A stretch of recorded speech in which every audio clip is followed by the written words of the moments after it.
배민원 배달대행사 위탁에 대해서 먼저 알아보도록 하겠습니다. 관련 기사가 많이 나왔는데요. 아무래도 이 기자분들이 배달업에 대해 잘 모르다 보니까 중간중간 잘못된 내용도 좀 있던 것 같더라고요. 먼저 배민원 배달대행사 위탁 어떤 건지 간단히 좀 설명해 주시겠습니까? 네, 이제 배달일 하시는 분들은 추가적인 설명이 필요 없는데 혹시나 네네. 기자분들, 요즘에 기자분들도 꽤 보시더라고요.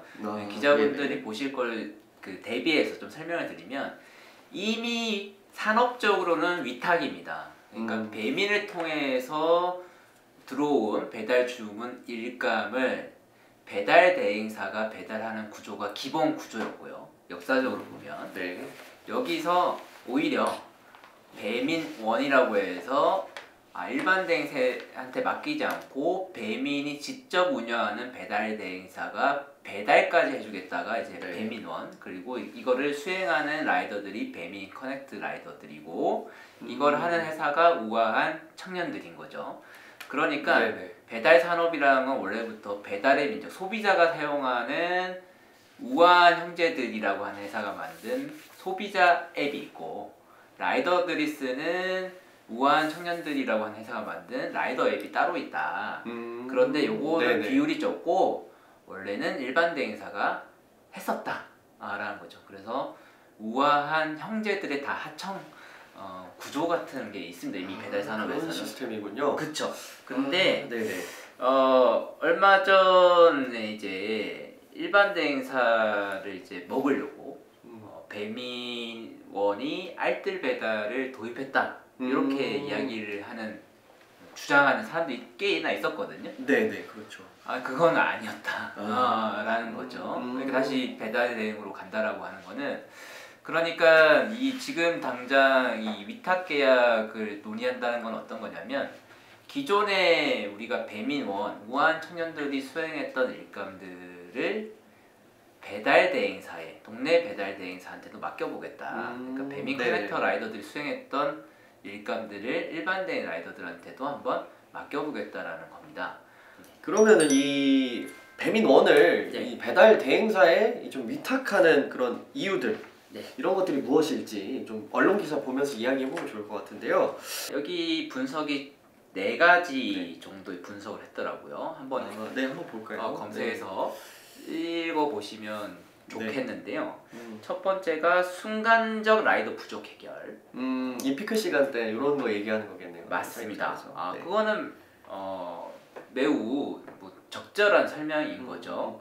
그래서 네. 여기 보시면 원래 라이더가 정규직 라이더에서, 사실은 정규직 네. 직접 고용한 딜리버리 앤과 파트타임 배달기사 배민 커넥트가 주로 수행했다라는 건데, 딜리버리 앤은 극히 네. 소량을 그렇습니다. 네. 잘 구해지지도 않고요. 네. 근데 이거를 좀 획기적인 노동 조건을 향상시키면 구해지겠지만 노동 조건이 그렇게 그렇죠. 매력적이진 않습니다. 그렇습니다. 네. 그다음에 파트타임 배달 기사라고 하는 것도 좀 잘못된 분석이죠. 그렇죠. 이제 주로 이제 주업을 하는 사람과 네. 부업으로 일하는 사람이 있는데 부업 비율이 많다라는 건데, 그래서 라이더 수급 부족으로 일부 지역에서는 배민원 배달 지원 문제가 발생하기도 했다라는 거거든요. 네네. 근데 요게 앞서서 요것도 잠깐 적절한 설명이긴 한데 좀 안타까운 건 뭐냐면, 네. 이게 서울 지역 위주로 지금 위탁을 논의하는 게 아니고 네. 보통 지금 지역 위주로 또 위탁을 그렇죠. 논의하고 있거든요. 배민이. 지역은 또 구조가 다를 텐데. 예, 그렇죠? 그러니까 사실은 네. 순간적인 배달 수요에 따라서, 수요 폭증에 따라서 라이더 공급 부족이 일어나는 것은 오히려 수도권이거든요. 네. 그렇잖아요. 그렇죠. 배달 밀리고. 근데 오히려 지역 같은 경우는 일정하게 일하는 라이더가 없어서 문제인 거죠. 그렇습니다. 예, 맞습니다. 네. 그래서 요것도 네. 사실은 완벽한 해석이라고 할 수는 없으나 네. 뉴스원보다는 낫다라는 거고요. 이건 어쩔 수 없습니다. 기자님들이 어쨌든 일을 하는 현장에 없기 때문에 그런 거고요. 그 다음에 B2B 계약으로 배달 단가를 인하시킨다. 요것도 설득력이 있습니다. 그런가요? 이게 B2B 계약, 요 개념이 어떻게 되는 겁니까? B2B 계약이라고 하는 거는 기업 간 거래입니다. 네. 비즈니스 투 비즈니스. 예. 예, 기업 간 거래인 건데 네네. 예를 들어서 뭐 바로고가 버거킹과 계약을 맺는 거예요. 그걸 B2B. 예, 버거킹은 네. 전국에 있고 SPC, 네. 그러니까 파리바게뜨 이런 네. 기업들. 그러니까 배민 원의 물량의 일부를 바로고랑 계약을 맺으니까 네. 물량에 대해서 전체 물량에 대해서 계약을 맺으니까 객단가를 낮춰버리는 네, 그렇군요. 효과가 있는 거죠.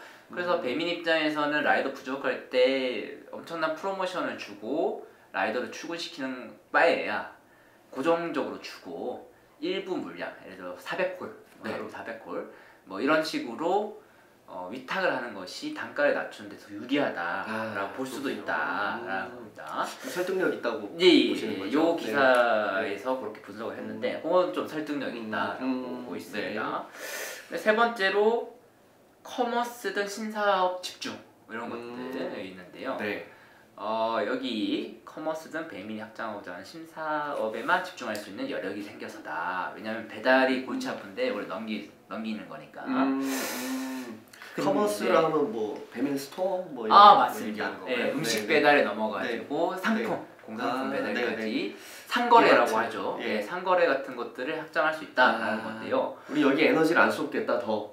그렇죠. 뭔가, 커머스에만 집중하고 다른 음식 것들은 배달에. 음식 배달은 좀 넘기고 이런 방식을 이제 전략으로 생각할 수 있다. 이것도 뭐 설득력이 있을 수 있습니다. 원래 배민이 성장할 수 있었던 비법이 그거였습니다. 초기에. 왜냐하면 배달 대행사가 다 해주니까 배민은 뭐만 하면 됩니까? 전단지 역할만 하면 되니까 전국적으로 급속도로 발전할 수 있었던 거거든요. 그러니까 한쪽에 집중 한번 해보겠다라는 거고 이것도 좀 설득력이 있어 보입니다.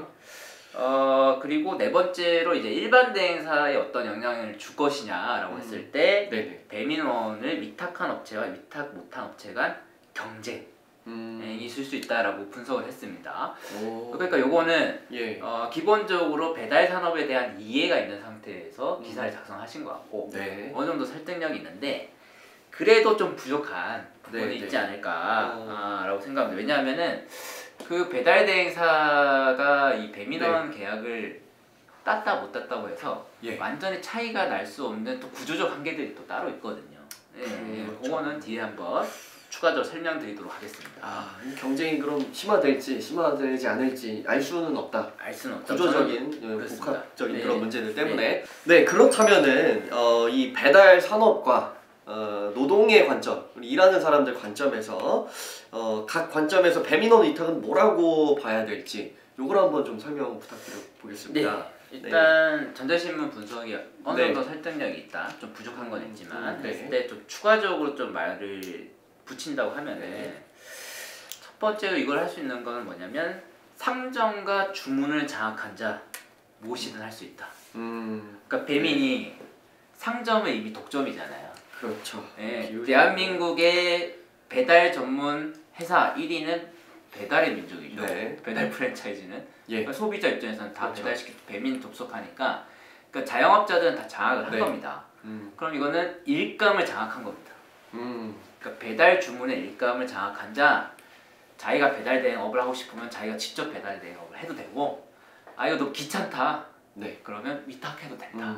라는 거죠. 그래서 이 사항은 어떤 거냐면 배민은 뭐든 할 수 있구나. 배민은 시장 지배적인 위치에 있구나. 독점적 힘을 보여주는 증거다. 그리고 위탁했다가 서비스 품질이 떨어진다. 계약 해지하면 돼요. 그런 식으로 좀 간편한 방식을 좀 채택하는 경향성. 그렇죠. 이거를 한다고 해서 배민원을 포기할 것이냐 절대 그렇지 않다라는 거죠. 요것도 해보고 저것도 해볼 수 있다. 비용의 효율성에 따라서 언제든지 바꿀 수 있는 힘을 보여준 거다라고 저는 일단 생각을 하고요. 두 번째는 자업자득이다. 이게 뭐냐면 배민이든 쿠팡이츠든 변동임금제잖아요. 그렇죠. 3,000원에서 8,000원까지. 여러분 이게 라이더 이번 이 라이더 TV를 시청하시는 분들도 이해가 가시겠지만 프로모션 몇 번 받고 일을 하다 보면은 프로모션 안 주면 일하고 싶지가 않아져요. 사람이 그렇게 된다니까요. 아니 내 건 했는데 15,000원 준대. 그 하죠. 어쨌든 조삼모사하긴 합니다. 프로모션 딱 시작되는 시점에 배달료가 떨어지긴 하는데 그래도 그 맛. 아, 내가 어제는 내 건에서 15,000원 보너스 받고 시작을 했는데 오늘은 안 주네? 노동의욕이 엄청 줄어들어 버리죠. 네. 어제 8,000원씩 기본 단가 8,000원씩 일했는데 지금 3,000원이네. 노동의욕이 엄청나게 줄어들지 않습니까? 그러니까 우리가 이 시장의 수요 공급의 법칙에 따라서 수요와 공급이 결정된다고 하는데 그런데 이 공급자, 노동력 공급자를 어떻게 길들이냐? 도박처럼 길들여 놨다라는 거예요. 계속 변동되는 비용으로. 완전 주식이죠. 고점에 들어가고 싶은 거 아닙니까? 아, 저점에 들어갔다 고점에 팔아야 되니까. 반대이긴 한데. 고점에 우리가 매수를 해서 들어가는 거죠. 배달료를. 그러니까 그런 방식으로 해서는 노동력 공급을 하기가 힘든 상황인 거고요. 이거는 노동 유연화의 역설. 그러니까 필요할 때만 쓰고 필요 없을 때는 버리는 거죠. 필요할 때 8,000원 주고 사고 필요 없을 때 3,000원. 네. 우리 노동력이 고점일 때 우리 노동력을 그렇죠. 배달료로 판다 이런 생각으로 하면 될 것 같아요. 그렇죠. 그러니까 너무 노동을 유연하게 쓰다 보니까 정작 자신들이 필요할 때 비용이 더 많이 들고 필요 없을 때는 당연히 비용을 절감하고 매우 극단적인 상황이라는 겁니다. 그래서 이게 노동 유연화의 역설 혹은 플랫폼 노동의 역설이라고 저는 생각이 든다라는 거예요. 그럼 꾸준히 일하는 라이더들 수급에 계속해서 실패한다라는 거고 특히 지역 서울은 일감도 많고 순간적인 돈도 많이 투자할 필요가 있고 이런데 지역 같은 경우는 노동력 확보도 어렵고 순간적으로 이 돈을 이렇게 투여해야 되냐 이런 경영진들의 어떤 망설임 판단 이런 것도 있을 거 아닙니까? 그래서 지역의 수급이 불안정한 거죠. 그래서 쿠팡이 지역에서 힘을 못 쓰는 겁니다. 그렇군요. 그리고 세 번째로 AI가 사실상 아까 말씀드렸다시피 배달료도 결정하고 배차도 결정하는데 이게 노무 관리를 하는 거거든요. 그래서 이 노무 관리를 보충해줄 중간 사장들이 필요하다는 겁니다. 그러니까 AI는 출근시키고 싶으면은 예를 들어 신촌 지역의 라이더를 출근시키고 싶다. 8,000원. 8,000원. 그러면 라이더들이 신촌 오잖아요. 그리고 그렇죠. 퇴근시키고 싶어. 신촌 3,000원. 그럼 라이더들 퇴근하겠죠. 신촌에서. 요거를 AI가 하는 건데 이게 불안정하다는 겁니다. 언제든지 배달을 해줄 수 있는 사람이 필요한 건데 그거를 직접 하게 되면 야 너 출근해 라고 얘기하면은 노동자성 문제가 생기죠. 근로기준법상 근로자 문제가 생기니까 이 지시를 제시해 줄 사람들이 누굽니까? 일반 대행사라는 거예요. 아직도 전화로 출근 왜 안 하냐고 욕할 수 있는 그래도 아무 문제가 벌어지지 않는 곳이 일반 대행사니까 배민이 직접 노무 관리하지 않고 일반 대행사 사장들 통해서 노동자들을 노무 관리를 할 수 있으니까 위탁을 하는 것이 좋겠다고 생각하는 거죠. 그럼 이 노동법상으로 생기는 문제들을 다 전가시킬 수 있죠. 전가시킬 수 있다는 것이죠. 그렇게 해서 어떤 노동력을 확보하고 싶으냐? 꾸준히 출근하는 노동력을 확보하고 싶은 겁니다. 그래서 제가 자업자득이라고 하는 거예요. 그렇군요. 근데 이게 뭐 지역 특성에 따라 좀 다를 것 같긴 하지만 완전히 우리 배민 이제 커넥터들 딜리버리 여기서 빼던 콜들을 100% 이거를 대체할 수는 없을 것 같다는 생각이 드는데 어떻게 생각하십니까? 그거는 불가능할 것 같아요. 왜냐하면은 배민도 그럴 생각은 없을 것 같고요. 왜냐하면 이거를 프리미엄 서비스라고 상점들한테 다 얘기를 해놓은 상태이고 그런데 바로 기사하고 불용 기사하고 했는데 이게 어떤 리스크가 있는 거 아닙니까? 뭐 서비스 품질에 문제가 생길 수도 있는 거고 그럼 이게 뭐냐라고 이제 항의가 올 수도 있는 거고요. 그래서 요거는 뒤에 일반 대행 라이더들의 특징에 다시 한번 자세히 말씀드릴 텐데 요게 매끄럽지는 않을 수도 있기 때문에 하기 어렵다. 그 다음에 배민 커넥터를 유지하는 이유가 있습니다. 요게 아무런 비용을 들이지 않고 라이더들을 무한적으로 늘릴 수 있기 때문에 요거는 기본적으로 가지고 있고 그 다음에 AI 기술 같은 것들이 있지 않습니까? AI 기술들을 고도화시키기 위해서도 라이더들 동선 데이터 이걸 수집하는 것을 포기할 리는 없다. 이렇게 말씀드리고 싶습니다.